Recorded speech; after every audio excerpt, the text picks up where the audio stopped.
Hey guys, we just finished up with the TAC regionals that occurred on the 17th of July, and I'm here with Timothy Hain, and we're going to go over his 6th place OG Soul Striker Invoker build. First of all, congratulations, Tim. Thanks for being here. Did a great job with My this pleasure to be here. unique Thank deck. you. Yeah. Alright, so if you're ready, let's just get right into the deck. We'll start off with our leader of choice. So this is the Cool. OG Soul Striker leader. It doesn't draw a card on its unawakened side. It doesn't awaken at a unison with a specified cost of 3. It gains 5k power if you've got 5 or more energy, and it untaps 2 blue energy instead of mono blue. So why did we go to this leader, Tim?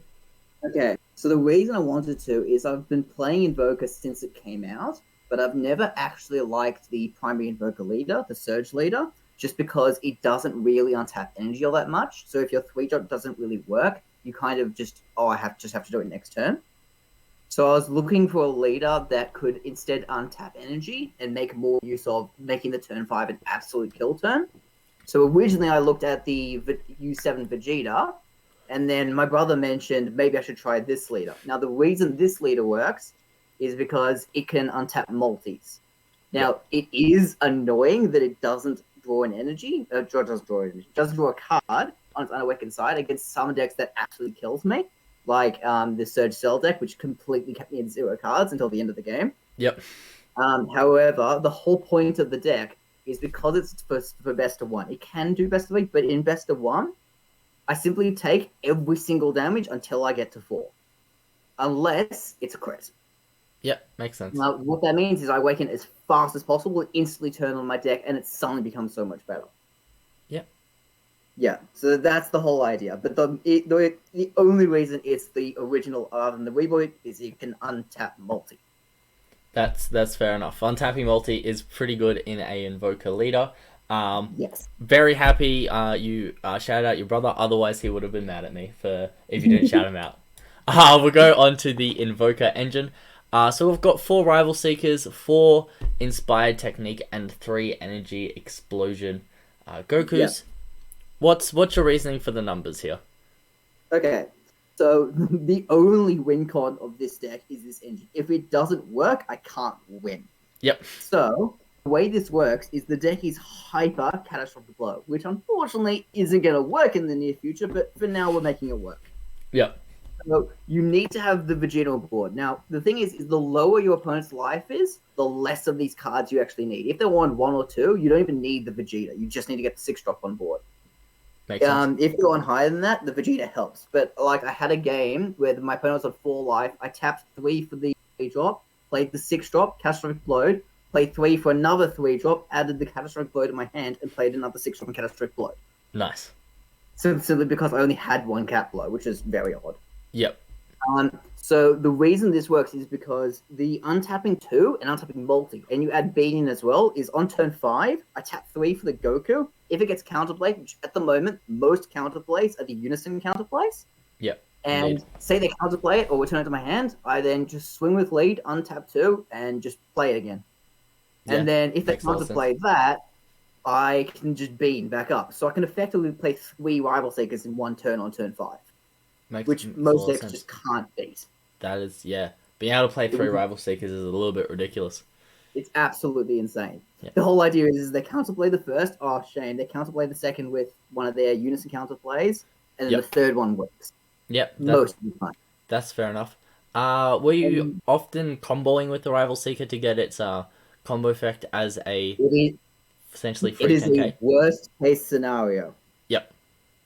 Yeah. So it's free 10k. I will usually set up my drop area with a red-blue multicolor extra card, but it is a last case scenario because I win against basically any deck if I have at least 2 Rival Seekers, 2 Energy Explosions, and 2 Catastrophic Blows. I can get from 7 to 0. Yeah, damn, that's a lot of damage. Yeah. Definitely a lot of damage. Let's move on to our Invoker extra cards. So we got 4 Emperor's Death Beam, we got 4 Sleepy Boy Techniques, and 4 Catastrophic Blows. Okay. Quite interesting here. No royal condemnations, and to see Sleepy Boy at 4, we don't even see this in Invoker. So what's your reasoning behind these numbers? The reason there's no royal condemnation and it needs to use 7 leader.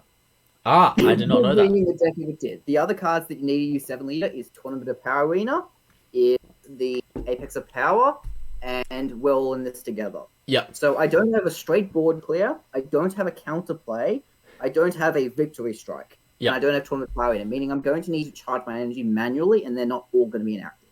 Yeah. That said, the bonus of that is it means I'm not, if I don't get my Tournament of Power Arena, which in this deck it doesn't exist, I don't have to play around the fact that I'm not playing the game efficiently. That's fair. Now, Catastrophic Blow obviously is the win con. You need it to fall. Yeah. Emperor's Death Beam, there is mainly in there because there's a chunk of stuff in this format where once I go through and negate a whole bunch of attacks, their last swing may be a battle card, and it will just suddenly go, oh, you come with your entire hand, oh, the battle card's gone. Yeah, that's fair. Emperor's Death Beam is a very big threat with its neg 30 as an activate battle. Ridiculous. Absolutely. Now, my favorite card in the entire deck is Sleepy Boy Technique. The Fair. reasoning is because I have the extra energy, once a Vegeta hits the board and I have 3 or 4 multi-energy, I can go Sleepy Boy, Dimension Magic. Sleepy Boy, Dimension Magic. Sleepy Boy, Dimension Magic. And my hand just went from 8 to 14. And my opponent goes, wait, I gave you cards? Yeah. Yeah. Yeah. It's pretty ridiculous. Which is absolutely insane. It's amazing value in a deck that's able to play it efficiently for one. Yep. And like worst case scenario, right? Paying 3 for it isn't the worst because whatever you do on your turn, you're essentially untapping that and then all your energy up for defense. Unlike like actual Invoker. So there's the occasional time on turn 3 and I don't have a Vegeta, I will just Sleepy Boy because it defends enough of the turn not to mean I die. Yeah, makes sense. Let's move on to the rest of your negates. We have 4 Dimension Magic, 3 Chilled Army Reinforcements, and 1 All Too Easy. Yeah, why are we running these? The 4 Dimension Magic, of course, makes sense, but you've got the 3 Chilled Army Reinforcement and the 1 All Too Easy that you don't see too often. Chilled Army Reinforcement is slowly starting to gain more popularity, but why do we, what's your reasoning behind them in your deck? So the Dimension Magics is obviously a blue staple, and as I said with the Sleepy Boy, it really helps with that untapping. Yeah, particularly 100%. After I've done all the multi manipulation stuff. When I have lost my multis, and I simply use the Dimension Magic to then tap down a mono blue and restand my multis, and suddenly they'll open again. Makes sense. Chilled Army Reinforcements. Chilled Army Reinforcements is in there for aggro. It is only in there for aggro, and every time I've made this list, that number of Chilled Army keeps going up because it is such a useful card. That's fair. The particular things that it's in there for is for double strike and crit, because if they're done at the right time, I simply won't be able to do anything. Yeah. The biggest problem this deck has, and this is solved in best of 3 but not in best of 1, is hand control. The reasoning is a lot of people look at my deck and go, but you draw so much. And I go, true, but I have a minimum hand size. I need my 6 drops, I need my 3 drops, I need my catastrophic blows. Yeah. If I go below and have to start ditching them, my win con turns off. Yeah. Yeah, it can be quite rough.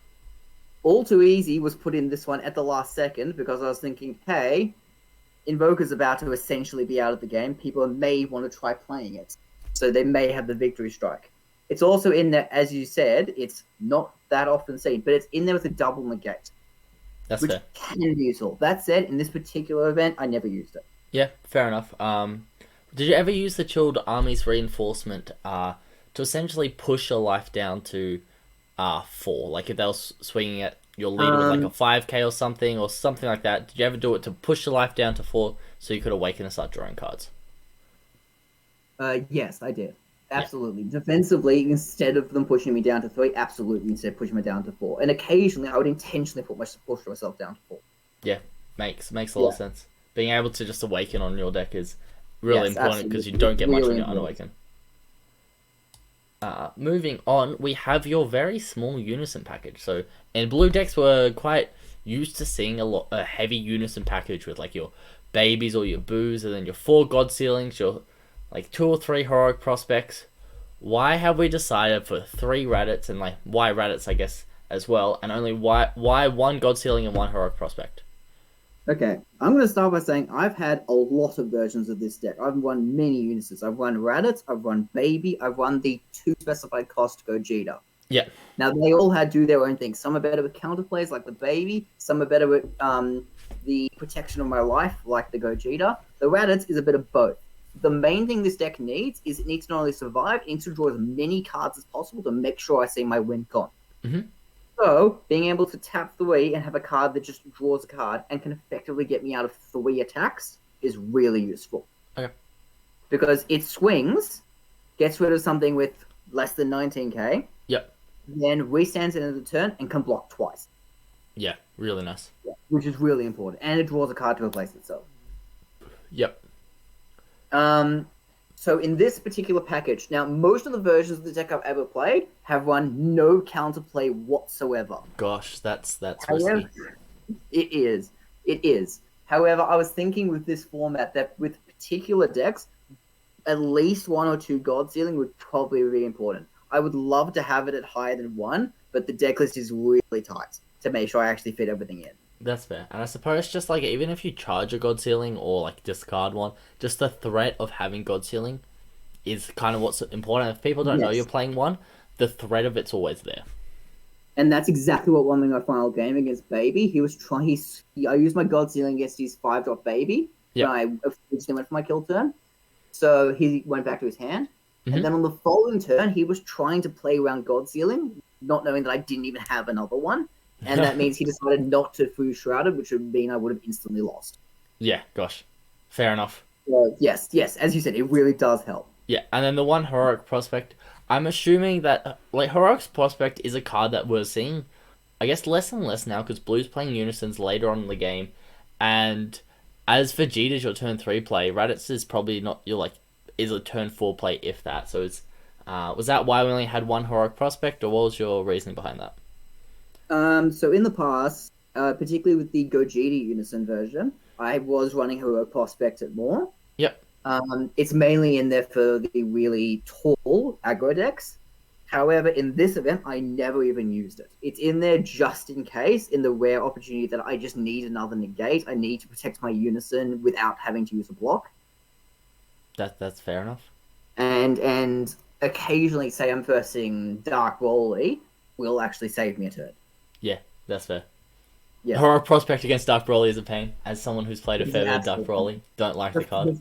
One of the funniest things I've ever done with this deck is when you play a counterplay, and then something like Mecha Kabura takes control of one of your cards. In this case, it was a Heroic Prospect. Yep. And then I use Sleepy Boy and returned my own card back to my hand. Yep, that's a good one. Yeah, that was really good. The other one's quite similar to that is the Kai negate, the new black one. If someone Heron Lineage is one of your cards and you negate it with Kai, it's played on the owner's field, so you get it back, which is really cool. Absolutely. Love those interactions. Then moving on to our red cards, because you are running a red-blue deck, we can run Topo. And then we've got your Mecha Freezer Energy Blight, because check lands are good cards. Yes, absolutely. The check lands are fantastic cards. Now, the reason it's at 3, not 4, is deck space. Yep. After a lot of testing with this, I found I could actually drop 1, and most games at least see 1-2 mechas. Makes sense. With the idea at turn 5, I want to have at least 3 of my energy being multi. Yeah, like a turn 1 charge and then see Absolutely. one mecha, charge maybe something on turn 4 because you can untap with your leader and you got your 3. Yes. Yeah, that makes And a lot then of sense. obviously Topo is in there as it will either save me my turn or make my opponent ditch most of their hand. Yep, that Topo is Just a very good good. card. Particularly in best of 1, it's a good card. Yep, and especially in an Invoker deck where you've got like Sleepy Boy and cards like that. For cheap negates, if they do counterplay the Topo, you still have outs, which is nice. Exactly. And then we're moving on to our black cards. We've got Bardock Awaken Instinct and Jiren Survival of the Fittest. Why were we going for these cards? Jiren is a card you somewhat see occasionally, but not very often. So why do we have them in here? Okay, Bardock first. Bardock is an essential card in the deck. It's part of the reason why I win in the first place. Makes I sense. aim to play at least 1 per game. Not only does it let me filter through my deck to see the pieces that I need, however, I'll also do it on turn 4/5 to make me warp my red-blue multiple extra cards. Yep. that puts enough of them in the warp that I can play as many 3-drops as I like. Makes sense. Can you not use the activate main of the Cat Blows and Empress Death Beams to put them in the warp? However, if I really want that turn 5 to go off, it's actually not enough. Fair enough. Vidoc simply makes it more consistent, as well as making my actual deck more consistent. That's fair enough. You also got to put like a Cat Blow on your drop that you can activate main and chuck it in your warp. Correct. The thing that I'll usually drop with his skill is red-blue multicolor in my drop, which turns on my Rival Seeker, the combo, and also just lets me continue comboing to look at the top card of my deck, so it's not a loss. Yeah, makes one thing sense. we are missing because there's no tournament power in is I actually don't know what the top card of my deck is. So occasionally I do look at the top card and just go, oh, okay, well at least I know what the top card is. And because I don't have to show it to my opponent, unless it actually is red blue multicolor extra, I don't have to show it. So I just have knowledge of what the top of my deck is. Yeah, which is nothing. Very good to have there. And then your Jiren Survival of the Fittest. We're just hoping that you didn't get Android 17, and if you did, you had it out to it. 17. Exactly. I did not get Android 17, but he is in there at 1 for Android 17. Because if you're doing that against Blue Baby, for example, it will win me the game on the spot because they lose their hand. Yep. Indeed. Yeah. Indeed. Android 17's can sometimes bite yourself in the butt if you can't win off it. Yes, I lose instantly against Android 17. Yeah. Makes sense. Yeah. Android 17 is a nasty card. And having Jiren in there is fair enough. And then moving on, we have your final 3 cards of the deck. And they are your Sensor Bean, your Super Combo, and your Baby Hatch. I guess why only 3 Sensor Beans and not 4? Everything else is relatively self-explanatory, but I'll let you talk me through it. Cool. So Sensor Bean is in at 3 for deck space. I have played versions of it where it's been at 4, and I would love it to be at 4 with 4 Death Beams in the main board. Yeah. However, at 3 is usually enough that if I need it, I can use it. But if I need it for turn 5, I'll usually have 1 or 2. Makes sense. Vegeta is the super combo of choice because I'm wanting to look through my deck as much as possible. Yep. Did you ever miss not having the Beerus to untap, or was that not a problem? I have in the past run the Beerus, occasionally even just at 1. And it does help. However, the fact that it doesn't draw at all is painful. I was considering possibly trying the Zeno, but it's just I'm putting in a battle card on my board. It draws a card. It's just kind of finicky for this particular deck. Makes sense. So it doesn't really work. And Baby Hatch, obviously, is the best SCR in the game, but it's limited to blue. And specifically, this is another one of the draws of this leader specifically. It's limited to mono blue, so normal Invoker can't run it. Very true. Very true. It just goes, I'm still trying to survive to turn 5. Oh, wait, I just got another turn. Yep. Makes a lot of sense. Baby Hatch is a very good secret rare. Yes. Nearly only comparable secret rare is probably Kai at this point. Yes, but yeah, agreed. Very, very good secret rare. A couple quick questions I had for you. You don't really have a turn 1 or turn 2 play, especially with your leader untapping energy. So is your game plan nearly like just charge pass and just don't give your opponent cards in hand until turn 3 where you can start to like play your Vegeta and stuff? Or do you have something that I haven't seen that or something I missed out on? So this is a very late version of this deck, but in the past I have run the Gogeta Unison, which was a 2 cost play, but then I also possibly played on turn 4. Yep. And then I used to run a fair few Tyranny's costs, which once again to help me draw through the deck. However, when I decided to use the Vegeta Super Combo, it effectively replaced the Tyranny's costs. Makes sense. So what that means is my turn 1 is very boring. I just charge a multi, and if it's my turn, I swing just to lower their life a little bit. Yep. And then turn 2 is usually nothing. Just absolutely nothing. Yeah. Yep. Which a lot of people find very strange. Yeah, I ended up doing that a fair bit with Mecha Freezer of all decks today. I was just like, turn 1, charge multi-pass, turn 2, charge mono yellow, swing lead, pass. And people are just really confused, but sometimes that's just what you got to do. Yes, that's exactly how it is. Yeah. Alright, then let's move on to our matchup. So round 1, you had Soul Striker Bojack. How did this one go? Blue, as long as it's not a heavy counterplay, actually one of the easiest colors to get around. Mm-hmm. So red is also easy because the most you can do is neg my things, and usually it's 15k or less, and my cards are 90k plus. Yeah. So usually red's fine. Green is difficult because it's KOing my cards, meaning I then have to try and play them again. I usually have to play more 3-drops, more 6-drops. Yep. Yellow is usually also fine unless they're choosing to Cold War Lust or just turn my skills off. Mm-hmm. Black is incredibly easy because they basically have no counterplay. Yeah. You sometimes have to deal with Super Kamehameha, but besides that, you're pretty... Besides that, pretty much nothing. Yeah. And blue returns them to my hand, which means they're not getting rid of them, they're just giving it back for me to use it again. Yep. Meaning against blue, I usually only need 1 3-drop to actually win. Makes a lot of sense. Because if they remove it, it's just back in my hand, meaning I just play the exact same one again. Yeah. So the blue Bojack was pretty standard Bojack. It just went really smoothly. We got to turn 6, and then he just died. He was trying to push through damage and just wasn't getting very far. Yeah, that's fair. Got quite a strongly defensive deck. It's hard to push through damage. Yeah, exactly. Against Sleepy Boys for days. Yes. And then round 2, you had Cell Search, Hand Destruction. You did say earlier that Hand Destruction is a big L for the deck. So in best of 3, I have a 7 or 8 card sideboard, which is like 3 Instincts, 4 Debord, and 2 Rare Universe 7s. You really don't like it, do you?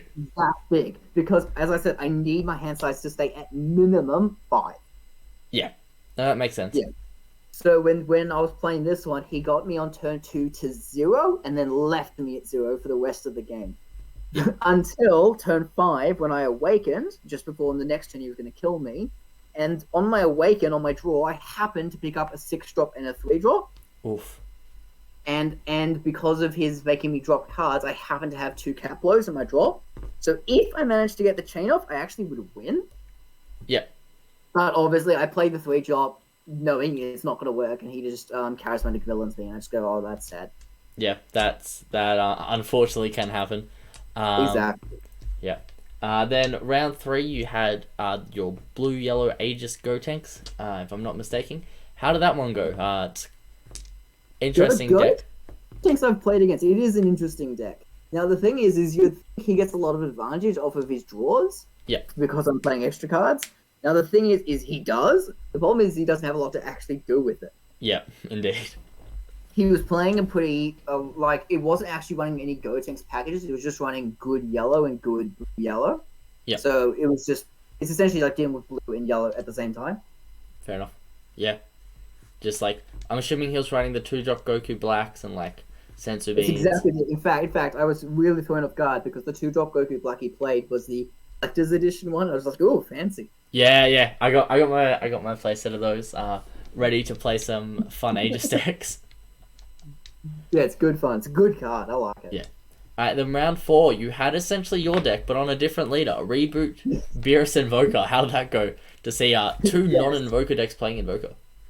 I think the thing that determined this game is because he'd been on stream and he played against my brother in the event, I had actually known what his deck was doing. Yep. He didn't know mine. So if we would have played it out, I think that slight just knowledge made the difference. However, in terms of actually playing it, he was ramping his way up and then charging multis right at the end, and I was charging multis at the start and then just killing on turn 5/6. Yeah. So on turn 5, I tried to kill him, didn't quite get there, and then I went, okay, you're probably going to kill me in your turn because he's at 8 energy. Yep. And then he just can't, so he tries to push through damage and gets me down to 1. And then on my turn, I then go and do my full package all over again, and this time he dies, and I ask him the question, what would have happened on your next turn? It's like I would have done the exact same thing to you. Yeah. Yeah. Yeah, that's really close matchup. Neither of us were actually expecting to play against an Invoker deck that wasn't normal Invoker. Yeah, no, it's interesting to see 2 non-Invoker Invoker decks. It's pretty cool. Absolutely. And then round 5, you played against another ramp deck, Android 16 this time. What's that one like? This was terrifying. This is absolutely terrifying. The thing with playing defensive is you have to know basically every card in the card pool to be good at it. Yeah. But when you're playing against a deck that's going high but also going really hard, really quickly, it is terrifying. Because every single time you negate or choose to death beam, you're you have to do it. And you're just like, great, now I'm in for it. So you have to play it perfectly. Which is why the way you tend to play around most decks is you have to negate the Unison and you have to negate the leader. Yep. and most of the rest you can usually deal with. Android 16, I think by the end of the game he was on like 9 or 10 energy. He just kept going up. What really helped was Sleepy Boy. Yep. Because Sleepy Boy kept drawing me into more cards. The great thing that I love about Sleepy Boy is the draw too. Because you go Sleepy Boy and you draw into a Dimension Magic. And then you draw into another Sleepy Boy. And then you draw into a Super Combat Shores, you into another Sleepy Boy, into a Dimension Magic. Yeah. So the defensive chain just keeps going. I've had people locals calling it the Great Wall of China. Because it just doesn't end. And when it does end, that's the moment you break through the wall and I suddenly die. Yeah, that's fair. So he was struggling to put through that last damage, to really get that last damage in. Because I know he's trying to kill with Android 21. So I stuck myself at 3. He played an Android 21 on his like turn 5. Yep. And hit my crit on my life. And then I'm now stuck at 2. And I know, okay, I need to defend myself without doing anything to take my life. I can't Sparking Negate. I can't Chilled Army Reinforcements, or I'll probably die. And he's like 9 energy. So I was just really, really careful. It was so terrifying because I had to go negate this, draw 2, negate this, draw 2, negate this, and each time I do it, he's like, "What's your hand now?" It's going down by 2 or 3 each time until finally he ran out. I'm like, "Oh, thank God." Yep, pretty insane. And then last round you had Blue Baby. At the start you were just saying that Blue is kind of your favorite matchup because they just put Rival Seeker back in your hand.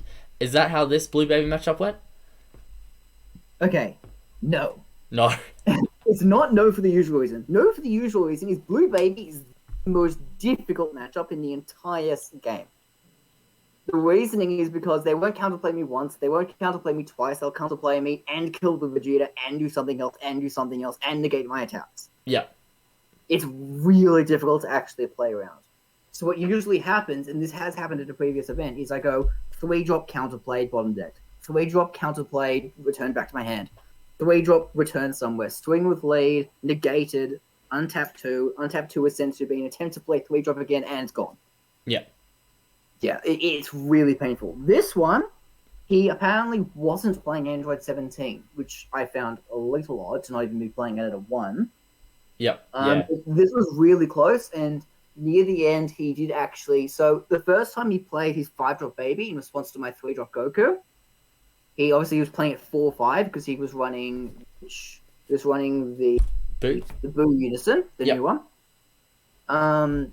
Which, granted, if they're using the Baby Unison, is once again even more difficult for me. Yeah. But he's running the Boo Unison, so he tapped 5 for his Baby, and then I responded with my 1 God Sealing, and he doesn't obviously know I have just the 1, so he then spent his next turn playing around me possibly having more God Sealings with a Fu Shrouded in his hand and 9 cards in drop. So when he tried swinging just to put an extra card in his drop, and I dropped Topo, he didn't know if he had to play around my God Sealing. So he was playing as if he was playing around God Sealing, but he would have won if he just played Fu Shrouded. Gosh, that's such a close one. Congratulations. No, thank you. Yeah. Is there any shout-outs or anything you want to say before we wrap this one up? Yeah, I'd love to shout out my brother, Anthony. I'd love to shout out my locals, Cartastic, best locals. And I'd love to shout out my girlfriend for always supporting me. That is fair enough, man. Congratulations, you did really well with such a unique deck. Hopefully you'll be able to adjust it now that Cat Blow will be limited to 1. Will we see you messing around with like the promo, or just trying to slowly chip away at them over a couple turns? How do you think you're gonna try and adapt over with the limit? The entire deck is designed around doing it in 1 turn. There is no version of this type of Soul Striker that can actually survive the errata. Fair enough. This version of Invoker completely dies. Yep. Do you think you'll try the attacking with the 6-drop with Triple Strike that you get send 2 extra cards from your drop to warp to restand him and like keep swinging? Do you think you'll give that one a go? The other 6-drop is a fun card, and when I played it with the Vegeta leader, it would win games. My problem with the card is it has no protection. Yeah. So when the card came out, that was fine. That was set 9 promo. Yes, it was a. So there was limited ways to deal with a 6-drop 35k with deflect. Yeah. But now there's heaps of activate battles that get around it. It doesn't have barrier. It has no protection. So it's a fun card, and I want to run it, but I also have a version of this deck where I was running the Beerus super combos and coolers. Yep. So I might try that because that might actually be able to get my opponent low enough. Fair enough. Well, congratulations once again, and hopefully we'll see you topping future events with other unique decks, and I'll be able to get you back on here. Thanks, no problem. All right. Have a good one, everyone, and thanks for watching.